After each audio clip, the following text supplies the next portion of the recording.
responding to the recent initiative, will have a live report. And changes for South Carolina driver's licenses, what you need to know as your news at 10 starts now. Live from Television Park, this is WJBF News Channel 6 at 10 on MeTV. Good evening, everyone. I'm Jenny Montgomery. Thanks so much for joining us. Coverage you can count on begins as there's a new push tonight to enforce a juvenile curfew in Richmond County. That curfew has been in place for years. It runs from 11 p.m. to 5 a.m. on weekdays, midnight to 5 a.m. on weekends. If a child is caught violating curfew, parents will be contacted and they can pick their child up at a holding location downtown. There could be fines, monitoring devices, house arrest, child in need of services or CHINs, or up to 3 days confinement depending on the offense. Parents can also get a citation. The Sheriff's Office is working with the court system and Judge Tiana Bias to enforce the curfew. Again, this isn't about punishment. This is about protection. Protection from bad choices, bad influences, and being in the wrong place at the wrong time, which often has severe consequences that come along with some of those bad choices. While this curfew is nothing new, the Sheriff's Office wanted to get the word out so parents will know what can happen if their child violates curfew. We are getting reaction from the community to those plans to step up enforcement of the curfew.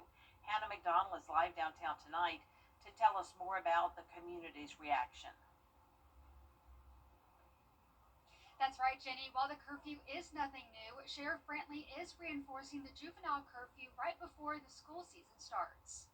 That's good news for some people who work and live downtown.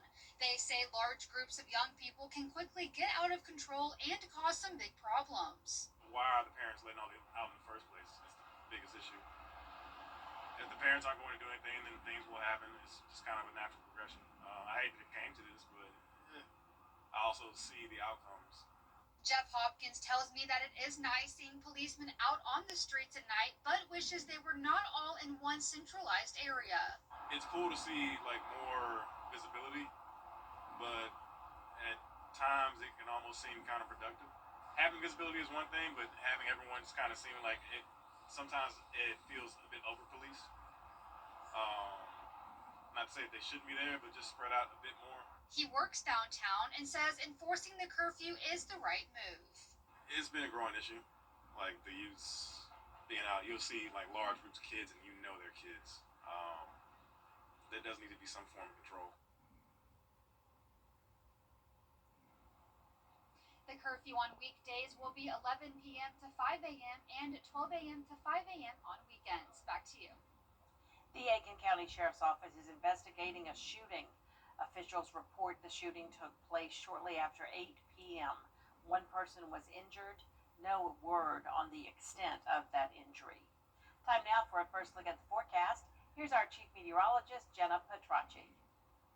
Well, we did have some storms this evening, and even though it wasn't widespread rain, these storms really dumped a lot of heavy rain over some places in the CSRA. So you can see many places stayed completely dry or just picked up around a trace amount of rain.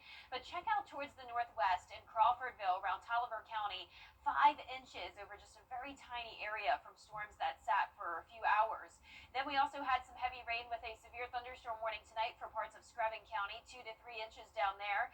We had another severe thunderstorm warning up in Saluda County, same deal, 2 to 3 inches. And right now on Live Viper 6, we are pretty much done with that threat of severe weather. We had this special weather statement that expired just a few minutes ago for parts of Aiken, Bamberg, and Barnwell counties. That's pretty much the last of the strong activity. We have some heavy downpours still here in Edgefield County, not seeing as much lightning though. And you can see the heavy rain in Barnwell and parts of Bamberg County still. And then as for Richmond County down to Burke County, we're just seeing widespread light showers.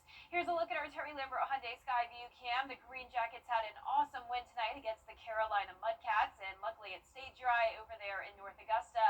We are currently in those mid-70s through low 80s, warm and muggy tonight, but we cooled off a little bit with the rain. A little breezy out there, 24 miles per hour in Waynesboro, 20 in Aiken, and tomorrow morning we'll have a light northeast wind with temperatures in the 70s. More details coming up, and back to you, Jenny. All right, thanks so much, Jenna. A sixth person has been arrested in the murder of a 10-year-old girl in Aiken County. Frederick Trotty is charged with conspiracy. Quincy Dunbar allegedly provided one of the murder weapons, and Rodarius Blocker allegedly helped plan the shooting. Brandon Pollard Jr., Tremaine Wilson, and Timothy Harris Jr. are charged with murder. Last month, Lavinia Lowe was shot in the head while she was sleeping in her bed on Dorset Kinsey Road in Beach Island. Aiken County Sheriff Marty Sawyer says the suspects were looking for someone else, and that person had not lived in that house for more than a year. The South Carolina DMV is rolling out a new design for driver's licenses and state IDs. The update comes with new security features, as Caroline Yaffa explains. If you're headed to the DMV this fall, you could walk out with something just a little different. The DMV says their new licenses have a big emphasis on security.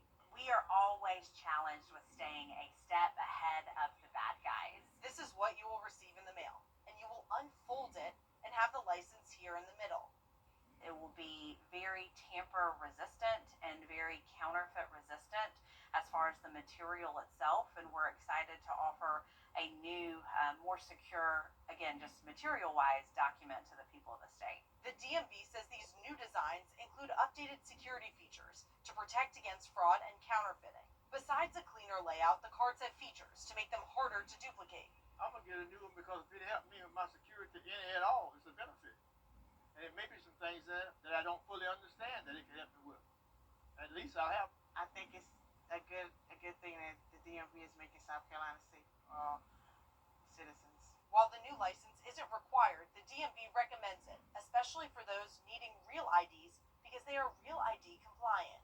The good thing is that it was somewhat of a non-event for South Carolina, and I think really wasn't a thing, which I think speaks to the testament of a number of things. One, the DMV here in South Carolina started issuing real IDs in 2018, and by far the majority of our population already has one. The new licenses will cost the exact same as purchasing one now.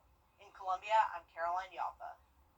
Tax-free weekend in downtown Aiken kicked off today with a sidewalk sale. County students are already back in class. Businesses are expected to welcome families downtown to snag some great deals for school and beyond. So we carried newborn all the way up to size 16. So a little bit of everything. So for newborns, obviously blankets, pillows, clothing is all tax-free. But for older kids, you can get backpacks, lunchboxes, shoes. We carry a lot of tennis shoes and stuff that's great for school. And depending on dress code, we carry jeans and t-shirts and all that stuff as well. The sidewalk sale will be happening again tomorrow. Meanwhile, South Carolina's tax-free weekend runs through Sunday. And if you're going out shopping this weekend, bring the rain gear with you because it is looking pretty wet. I'll have more details with a look at your futurecast when we return. I always have the people in the store. Please, somebody toss Abe back in the fountain. You buzz off. They're all the luck you need. Win up to $2 million with the Lucky 7 scratchers from the Georgia Lottery. At Antenna TV, we've got big hair. An even bigger personality. I know that. We've got cool guys. Thank you, you have great taste. Classy ladies. And strange characters. You can get wholesome family time. You're the best daddy in the whole world. Or, not. Because no matter what you're looking for, Antenna TV has something for everyone. Coming this fall to WJBF 6.3. Now, your most accurate forecast with WJBF Live 5/6. Welcome back. Like I mentioned at the top of the show, we did have some severe thunderstorm warnings today, and I have a couple storm reports to go over with you. Saluda County Dispatch reported a tree on the roadway on John Rushton Road. That was around 7:55 p.m. And then down in Screven County, we also had that severe thunderstorm warning, and a tree was reported down on one lane of Old Poor Robin Road near the intersection with Newington Highway, and that was around 7:59 p.m. So both of those severe storm warnings happened around the same time. We have a few hundred power outages as well. Aiken County saw some strong storms, especially in the eastern portion. And right now on Live Viper 6, we're seeing just widespread light rain stretching from McDuffie County down down to Burke County. A few heavy downpours still in Edgefield County. You can see this cool feature here. It's about to pop up. This is an outflow boundary. There it is, that green line.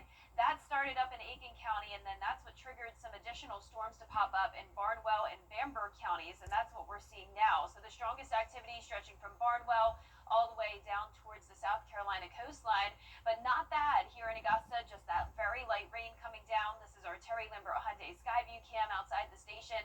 We're sitting at 83 degrees. It's still feeling like 88, very warm and muggy tonight with a northeast breeze.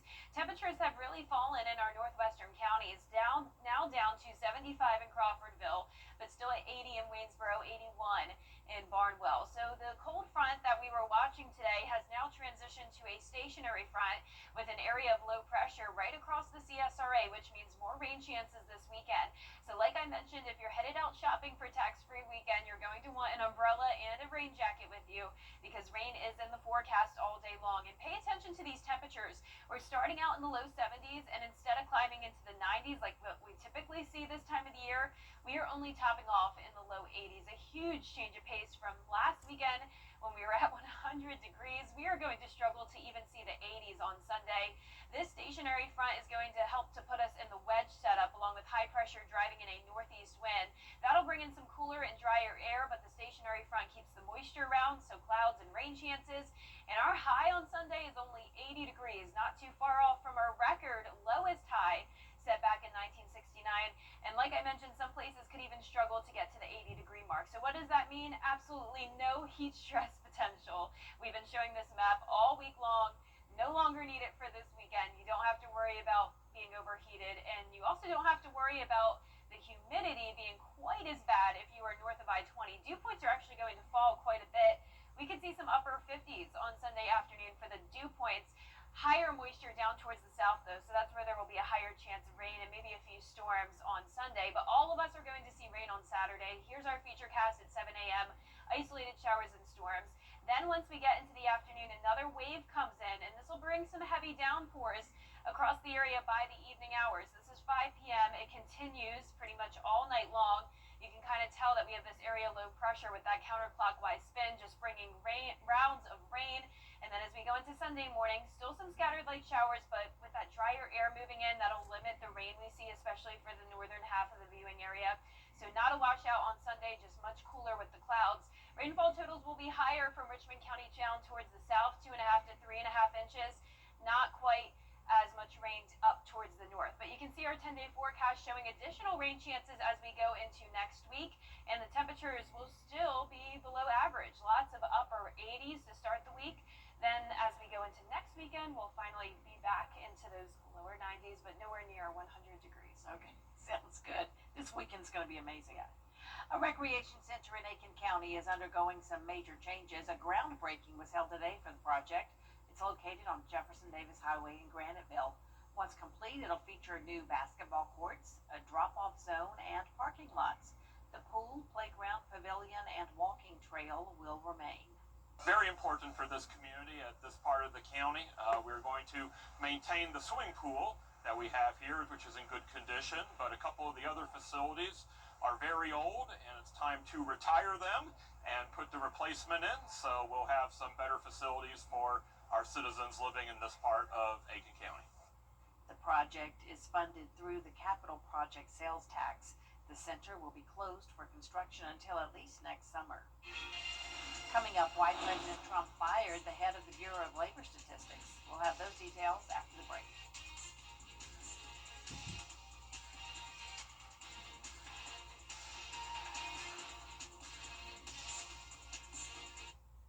For many in the CSRA, Coming up, it is scrimmage time for Georgia high schools. Stay tuned for highlights from the matchups in Columbia County. Next in sports.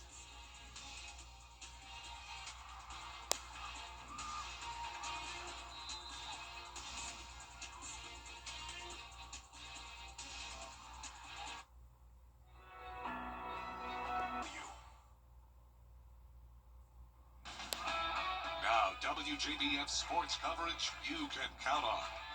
The Georgia High School Association starts up football in 2 weeks from now, and they allow teams to get some preseason scrimmages in, with a handful happening around the CSRA. CSRA tonight. We'll start out first with the Greenbrier Wolfpack hosting the Westside Patriots, and first-year head coach Cedric Mason. Wolfpack driving here. Parker Brantley finds Verkari Guyton. He takes a hit here down on the 1-yard line. That sets up the next play here with Dylan Lamb barreling his way into the end zone with a little celebration here, but then the Patriots respond with a huge touchdown of their own.